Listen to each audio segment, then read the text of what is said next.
Pencarian korban longsor tambang galian C di kawasan Gunung Kuda, Kabupaten Cirebon, Jawa Barat yang menyebabkan 19 orang tewas dan 6 orang hilang masih terus dilakukan. Kepolisian daerah Jawa Barat telah memeriksa 6 orang terkait longsor tambang tersebut, diantaranya adalah pemegang izin tambang dan manajer operasional. Menurut polisi, ada dugaan kelalaian mekanisme penambangan yang diduga salah, sehingga mengesampingkan keselamatan pekerja. Saya sebagai penegak hukum akan melakukan penegakan hukum. Dari kemarin sudah beberapa saksi, itu kita ambil keterangannya, semuanya. Kita ingin mengetahui penyebab daripada peristiwa ini. Apakah ini ada unsur kelalaian dan sebagainya. Karena yang dapat kita dapat informasi bahwa cara atau mekanisme penambangannya ini yang diduga salah, mengesampingkan keselamatan pekerja. Ini yang kita dalami. Dari kesaksian salah satu korban selamat, longsor di kawasan Gunung Kuda berlangsung cepat. Longsor yang membawa material bebatuan menimpa para pekerja tambang. Korban bisa selamat karena terlindung bebatuan besar yang berada di sampingnya. Ya paling berapa, enggak sampai 10 detik lah. Orang cepat banget langsung set. Udah gitu aja. Ini limbah tuh udah masuk semua, kaca nih udah mepet saya. Sampai saya ngelepasin kaki aja susah. Udah kena langsung buka pintu, langsung loncat lari. Semua yang kena korban bisa dibantu ya, bantu. Terutama lapangan pencariannya ya Pak. Lapangan kerja yang baru ya Pak. Karena kan ini ditutup sama KDM. Terkait peristiwa ini, Pemprov Jawa Barat secara resmi menghentikan operasional dan mencabut resmi izin tambang di area Gunung Kuda. Sampai Minggu sore terhitung, 19 korban ditemukan meninggal dunia dan 6 orang masih dalam pencarian. Fadlianto Sugiono, Kompas TV, Cirebon, Jawa Barat. Saudara, terkait penetapan tersangka pengelola galian C di kawasan Gunung Kuda, Kabupaten Cirebon, kita sudah terhubung dengan Kapolresta Cirebon, Kombes Sumarni melalui sambungan telepon.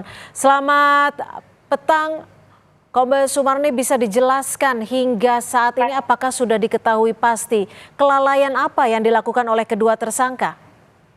Ya, selamat sore Mbak.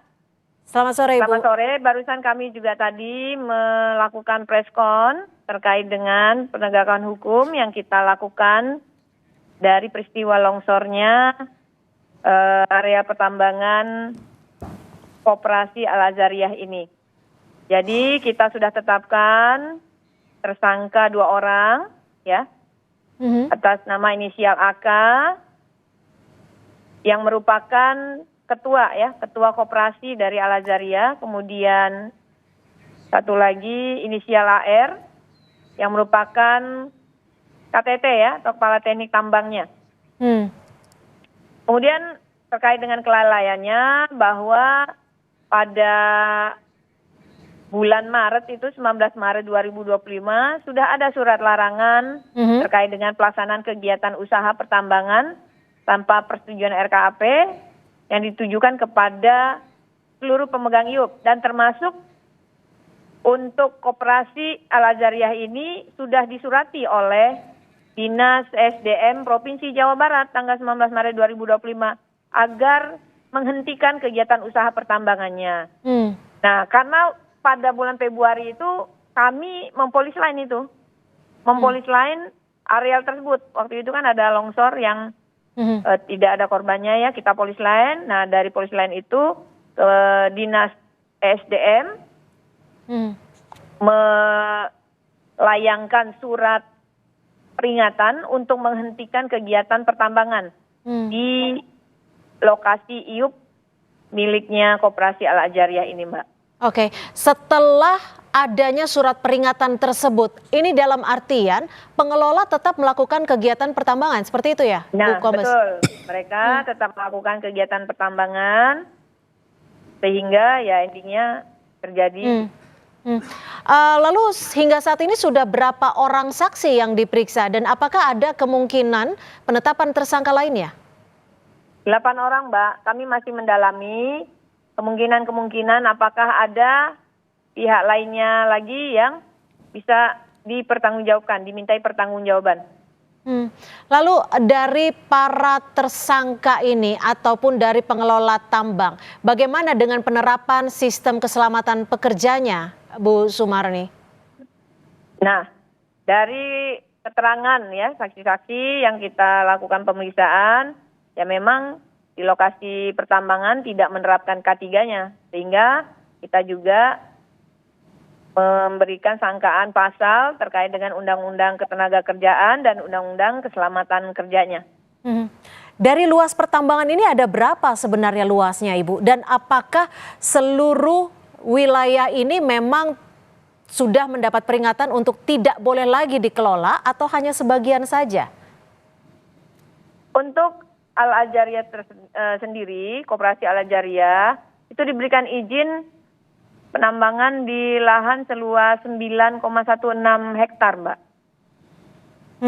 Tapi di lokasi tersebut ada beberapa lokasi tambang milik koperasi yang lain ya. Namun juga saat kemarin peristiwa longsor sudah dicabut semuanya. Untuk surat peringatan yang tidak lagi diperbolehkan untuk melakukan kegiatan pertambangan, apakah ini lokasi yang sama dengan lokasi longsor yang kemarin terjadi, yang waktu itu terjadi? Betul, betul Mbak, betul. Lokasi yang sama. Lokasi yang sama. Tambang ini sudah mendapat izin dari otoritas tidak, selain dari lokasi yang sebelumnya diberikan surat peringatan? Sudah Mbak, sudah. Jadi perpanjangan izinnya kan itu di bulan November 2020 ya. Jadi berlakunya sampai dengan November 2025. Jadi izinnya lengkap, Mbak. Oke, hanya wilayah tertentu saja ya yang memang tidak diperbolehkan lagi ya karena tidak memenuhi syarat keselamatan. Seperti itu ya, Ibu Kapolres? Bukan Mbak, bukan. Jadi kawasan tersebut izinnya lengkap. Ya. Izinnya lengkap ya. Namun karena bulan Februari 2025 ada longsor, ya kan kami polis lain. Nah kemudian dari Dinas ESDM Provinsi Jawa Barat melayangkan surat peringatan kepada pemegang IUP untuk menghentikan kegiatan usaha pertambangannya. Secara keseluruhan dengan batas artinya? waktu yang tidak ditentukan, betul. Oke. Ya, untuk Koperasi Al-Ajariyah ya Mbak ya, untuk Koperasi Al-Ajariyah. Pemegang IUP yang dipegang oleh Koperasi Al-Ajariyah ini. Oke. Saat ini apakah akan dilakukan pemeriksaan terhadap pihak-pihak lainnya, Bu Sumarni? Ya pasti akan kita lakukan pemeriksaan terhadap pihak-pihak terkait ya. Semuanya akan kita lakukan pemeriksaan. Untuk pasal yang disangkakan kepada tersangka dan ancaman hukumannya, Bu Kapolresta? Pasal yang disangkakan yang bagaimana tadi kami sebutkan juga di press conference ya, pasal 98 ayat 1 ayat 2 Undang-Undang 32 tahun 2009 tentang perlindungan dan pengelolaan lingkungan hidup. Itu ancaman pidana penjaranya paling singkat 5 tahun, paling lama 15 tahun, denda paling sedikit 5 miliar dan paling banyak 15 miliar.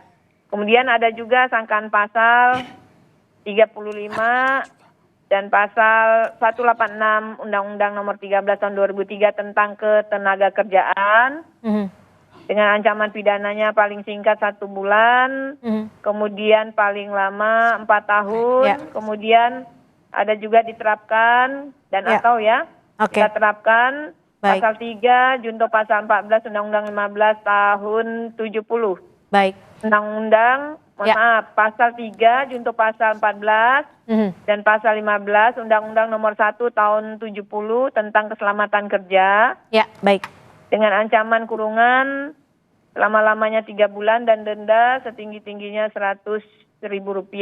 Baik. Kemudian dan atau kita terapkan juga pasal 359 KUHP. Ya.